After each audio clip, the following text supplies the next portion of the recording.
Caso Eva Blanco. Eva Blanco Puig fue una adolescente española asesinada en abril de 1997 a los 16 años de edad. Desaparición. La tarde del sábado del 19 de abril de 1997, Blanco estuvo jugando al tenis con sus amigas. Por la noche, el grupo permaneció en una discoteca local hasta las 23 horas con 30 minutos, cuando se prepararon para regresar a casa. Blanco, que debía regresar a medianoche, fue de las primeras en separarse del resto. Una amiga la acompañó hasta un terreno baldío a unos 700 metros de la casa de la joven, en la zona residencial de Valderrey. Antes de separarse a las 23 horas con 45 minutos, Blanco tenía la intención de cruzar esa zona con un atajo para llegar antes a su domicilio, evitando un desvío más largo por el centro de la ciudad, pero nunca llegó a su destino. Ella y otros estudiantes de Valderrey usaban el mismo atajo con regularidad para llegar a la escuela secundaria. Como Blanco siempre había llegado a tiempo antes, su madre se preocupó y llamó a las amigas de su hija, quienes le dijeron que ya se había ido. Ella entonces alertó a su esposo, un conductor de grúa, quien la buscó en el pueblo con ayuda de su sobrino, un policía local, y el padre de una de las amigas de Blanco. Al no encontrar rastro de ella, los padres denunciaron su desaparición en la comisaría de la Guardia Civil local a la 1 de la madrugada. Pero los agentes se mostraron apáticos ante la posibilidad de presentar un informe de desaparición al cabo de poco más de una hora. El guarda de la puerta incluso dijo que los chicos de su edad estaban todos drogados y que probablemente ella estaba acostada en algún portal.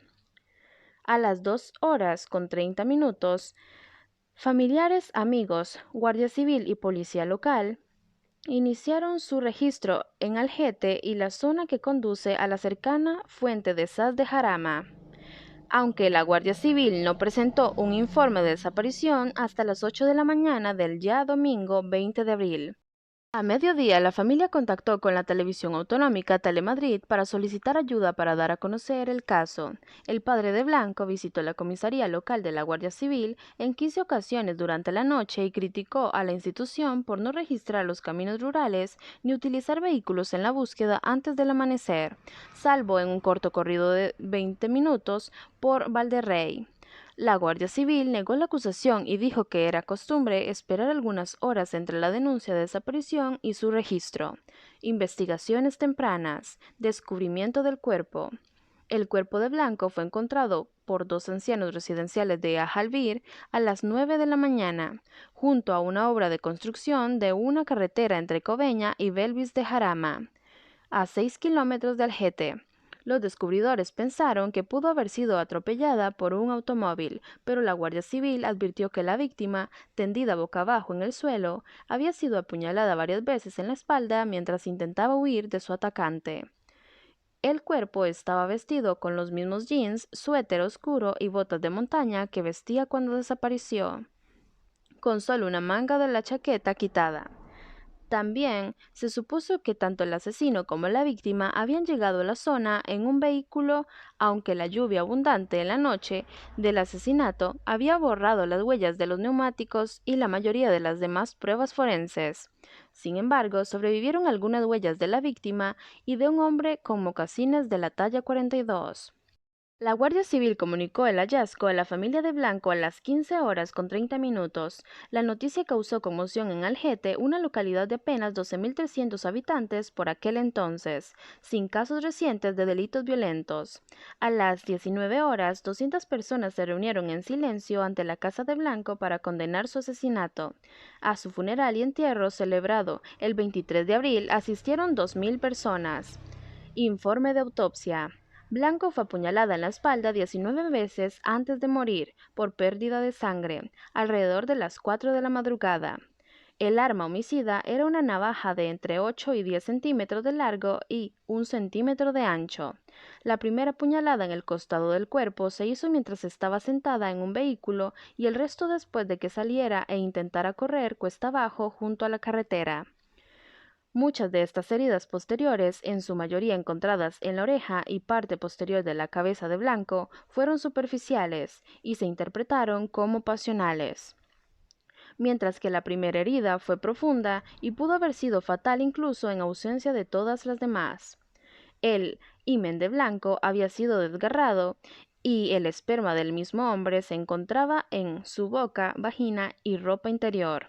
También se extrajo una fibra roja de la boca de Blanco, que posteriormente fue identificada por el Centro de Documentación y Museo Textil de Tarrasa, provincia de Barcelona, como perteneciente a un tipo común de tapicería de automóviles, lo que confirmó que Blanco había estado en el vehículo después de su desaparición. Primeras teorías. Debido a que el cuerpo fue encontrado vestido y no se encontraron signos de violencia previa, tanto el forense como los oficiales creyeron que el sexo había sido consensuado y que el asesinato fue el resultado de una discusión posterior. Por el contrario, los padres de Blanco pensaron que su hija había sido secuestrada y violentada a punta de cuchillo y luego asesinada para evitar el enjuiciamiento por el crimen cometido. La Guardia Civil inicialmente creyó que el caso se cerraría tras una breve investigación.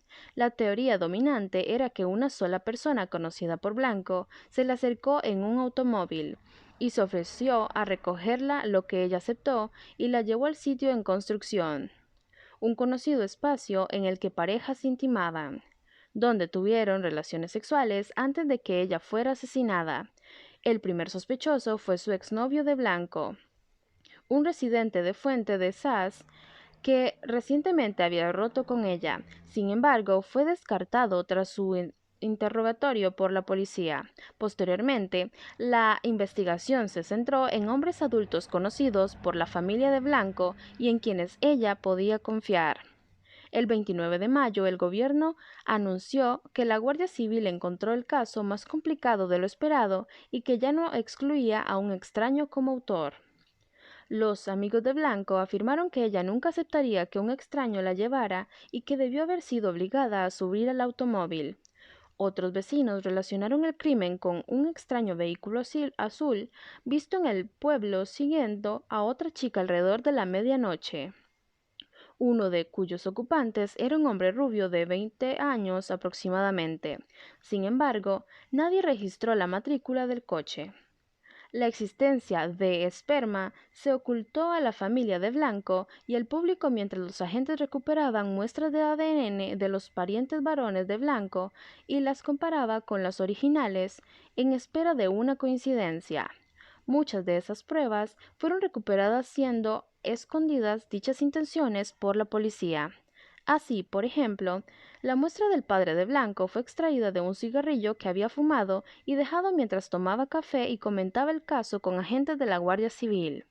Otros fueron tomados bajo la apariencia de pruebas de contenido de alcohol en sangre o no relacionadas, o de tazas y vasos usados en bares.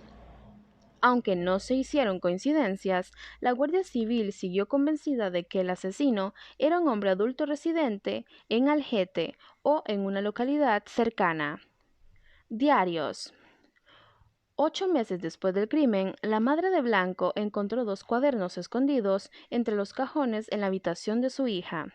Estaban etiquetados como 95-96 y 96-97 y fueron escritos a mano por la víctima hasta el día de su asesinato. Muchas de estas páginas no contenían nada más que Eva y Miguel, el nombre de su exnovio, repetido una y otra vez con diferentes colores de bolígrafo. Sin embargo, 2 páginas antes del final del último, Eva y Miguel, fueron reemplazados por Eva 343110.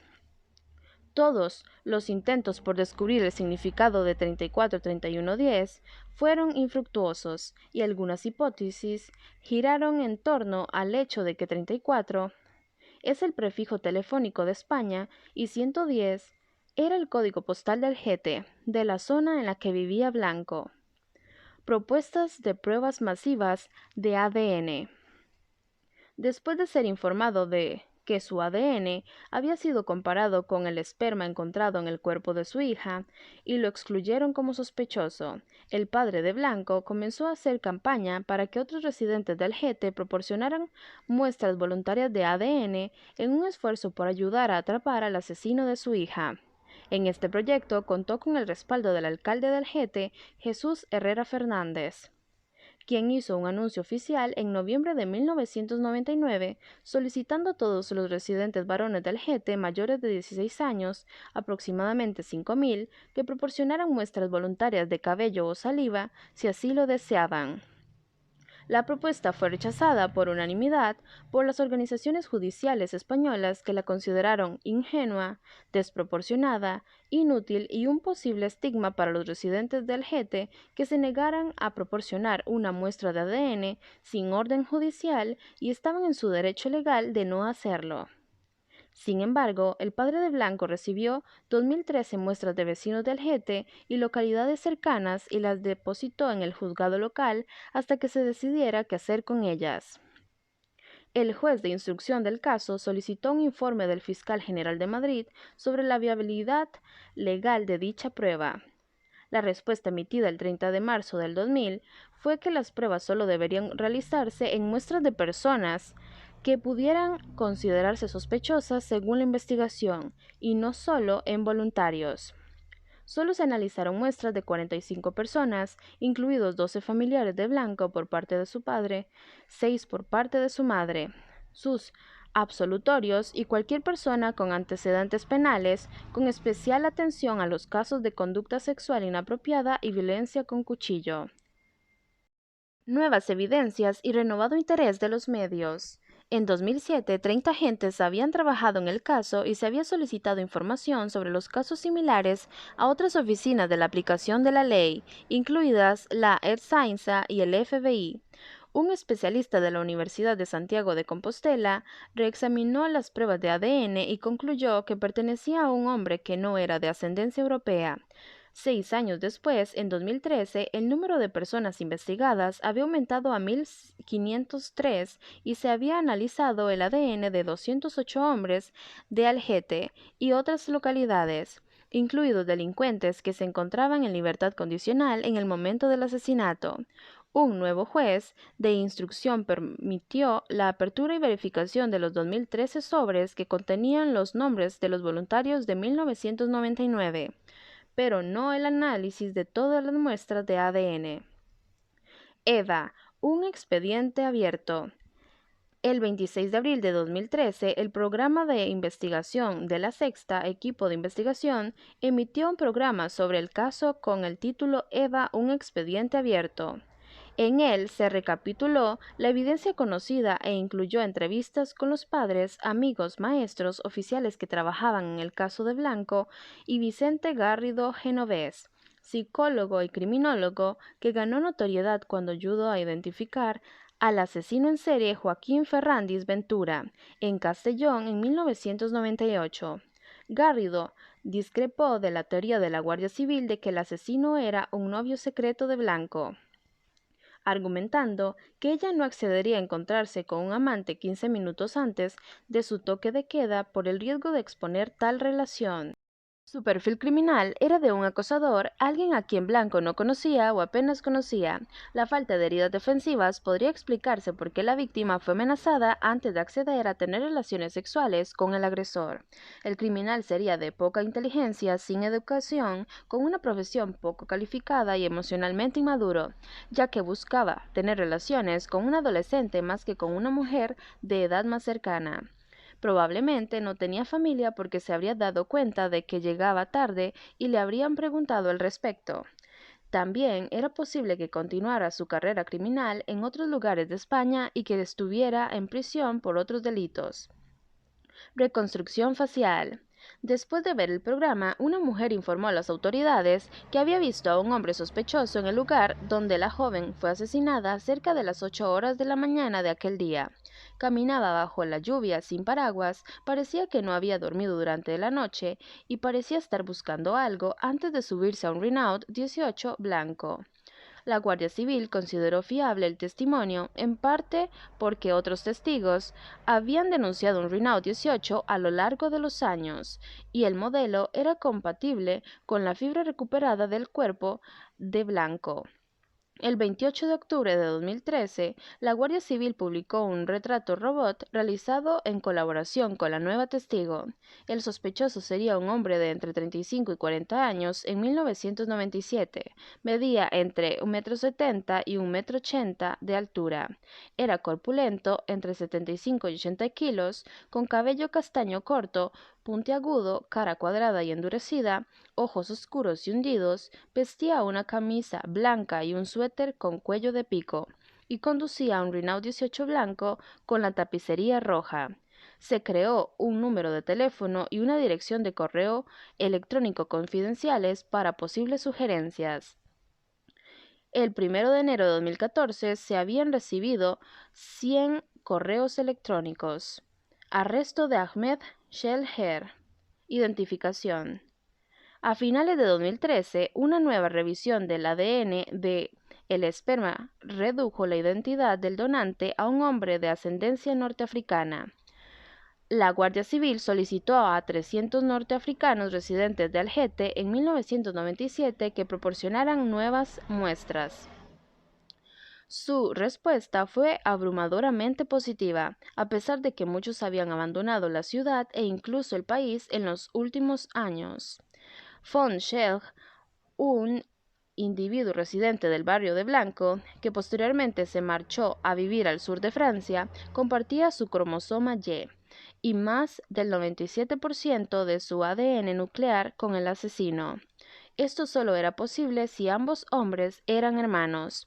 Tras la muestra de un hermano de Schelg afincado en Murcia y que nunca había residido en Algete, proporcionó un resultado idéntico.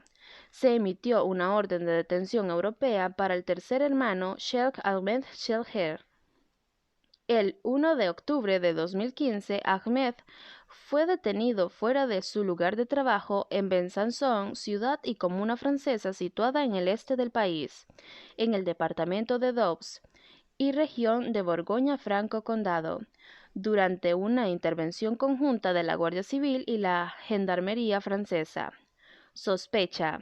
Ahmed Shelher, de 52 años, al momento del arresto, nació en Taza, Marruecos, el 1 de marzo de 1963.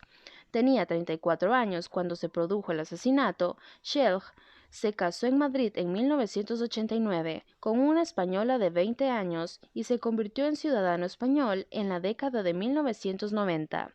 Tuvieron 3 hijos en 1989, 93 y 97.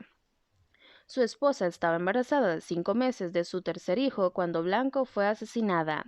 Los Schelk nunca fueron incluidos en la lista de residentes de Algete porque vivían en una caravana estacionada en un vivero de plantas donde Schelk trabajaba como repartidor y que les había prestado un empleador. La residencia de Schelk se encontraba junto a los paracuellos de Jarama en la carretera de Fuerte del Saz, a 4 kilómetros del lugar del crimen. Los Schelk se mudaron a Francia en 1999. Aunque seguían apareciendo como casados en España, se separaron amistosamente y Schelk se volvió a casar con un estudiante marroquí de 24 años en Besançon en 2003. Schelk y su nueva esposa se instalaron en Pierrefontaine-les-Bains, un pueblo a 20 kilómetros de la frontera suiza, y tenía 2 hijos de 6 años y un bebé en el momento de su detención. Mientras estaba en Francia, trabajó como soldador para una empresa de maquinaria agrícola y su relación con sus compañeros de trabajo tenía fama de ser mala. Cuando se le informó sobre la evidencia de ADN, Schelk afirmó que había salido a caminar solo y que 2 hombres no identificados lo agarraron, lo llevaron a un descampado ante el cuerpo de Blanco y lo obligaron a dejar esperma sobre él. Su ex esposa, sin embargo, dijo a los periodistas que se había ido en compañía de sus hermanos, como solía hacer los fines de semana. Afirmó que nadie le habló de esa noche hasta después del arresto de Schelk. Cuando un hombre dijo que había estado en la misma discoteca de Blanco y que hablaron con ella después que tuviera una discusión con su exnovio. Blanco salió de la discoteca con los hermanos un momento, pero volvió adentro con sus amigas alrededor de las 23 horas. La ex esposa de Shelk también afirmó que ni la policía ni la Guardia Civil la habían interrogado a ella ni a los hermanos en el curso de la investigación, pero luego admitió que Shelk se volvía agresivo cuando bebía. La familia de Blanco nunca conoció a Shelk y como mucho interactuaban esporádicamente con su hermano. Un antiguo compañero de trabajo en el vivero de plantas describió a Shelk como poco sociable, agresivo después de beber y un poco pervertido con las mujeres. Las ex clientas también lo recordaban como un pervertido del tipo que te hace sentir mal cuando estás cerca. Enjuiciamiento. El 5 de octubre de 2015, Shelk intentó sin éxito cortarse la vena yugular con un vaso de cristal en su celda, pero aceptó ser deportado a España para ser juzgado 2 días después. El 9 de octubre, Shelk aterrizó en la base aérea de Torrejón bajo la custodia de la Guardia Civil. En la audiencia preliminar del 13 de octubre, Shelk se negó a hacer una declaración, pero aceptó dar una muestra de ADN, siguiendo el consejo de su abogado en ambos casos. Fue acusado formalmente de asesinato, violación y detención ilegal y fue recluido en la prisión de Soto del Real en espera de juicio, luego de que se le negara una solicitud de su abogado para que lo liberara hasta que llegaran los resultados de ADN. Las pruebas confirmaron a Shelk como el origen del esperma incriminatorio más allá de toda duda. El 19 de octubre, la defensa de Shelk solicitó sin éxito su liberación en espera de juicio.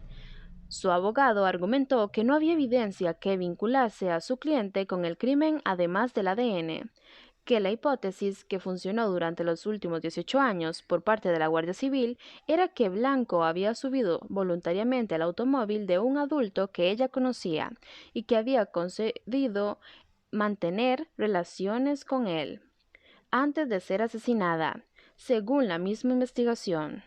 Como resultado, no tenía sentido acusar a Shelk de violación o creer que Blanco habría accedido a subirse a un automóvil con un marroquí, dada la insistencia de sus amigas de que nunca subiría al automóvil de un extraño. El abogado afirmó que Blanco nunca iría voluntariamente con un marroquí porque alberga simpatías neonazis, como lo indicaban las imágenes presentes en sus diarios, y recordó que la investigación se había centrado desde el principio en el grupo neonazi Bases Autónomas. Los amigos de Blanco negaron que tuviera alguna relación con los neonazis. La primera esposa de Shelk alimentó las teorías conspirativas en una entrevista con el programa La Mañana de TVE, en la que afirmó que había varias personas involucradas y que los Shelk sabían que estaba detrás de todo esto, más o menos.